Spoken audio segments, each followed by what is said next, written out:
नमस्कार। सनातन सीक्रेट में आपका स्वागत है। आजकल सनातन की बहुत चर्चा हो रही है। यह सनातन क्या है? क्या यह एक धर्म है? क्या यह एक विश्वास है? क्या यह एक आस्था है? क्या यह एक जीने की शैली है? क्या यह एक फिलॉसफी है? या ये सारी चीजें हैं? हम आसान शब्दों में इसका विश्लेषण करेंगे। सनातन का अर्थ है जो सदा चलता रहता है, अविरल, अनंत से अनंत की ओर। जब पृथ्वी पर जीवन शुरू हुआ था, सनातन वहीं था।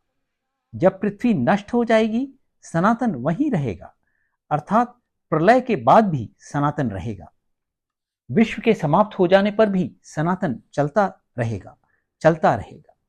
नया जीवन आएगा, खिलेगा और सनातन सदा के लिए चलता रहेगा। आसान शब्दों में सनातन जीवन की अविरल शैली है, सदा चलने वाला आधार। कैसे जीवन जिया जाए, क्या अच्छा कार्य है, क्या कार्य नहीं करना है। सनातन के क्या प्रमुख गुणधर्म हैं?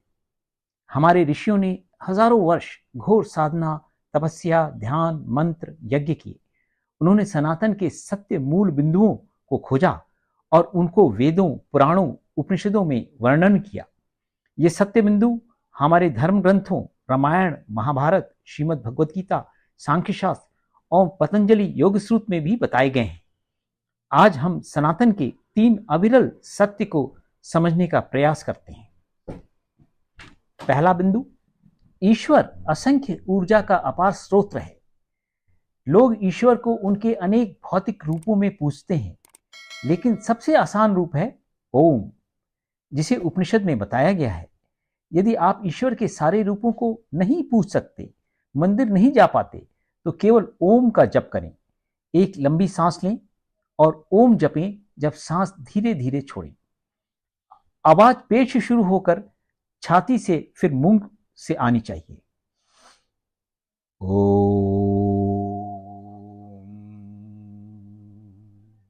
नासा के वैज्ञानिकों ने अपने अंतरिक्षयानों से देखा कि ब्रह्मांड में भी ओम की ध्वनि गूंजती रहती है।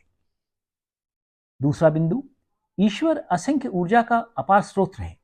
पर ब्रह्मन, हम में से हर एक प्राणी जीव के पास ईश्वर की ऊर्जा का एक अंश होता है, जिससे हम जीवन जीते हैं। हर प्राणी ब्राह्मण होता है, इसलिए सारे प्राणी जीव बराबर होते हैं और एक ही परिवार के कहे जा सकते हैं।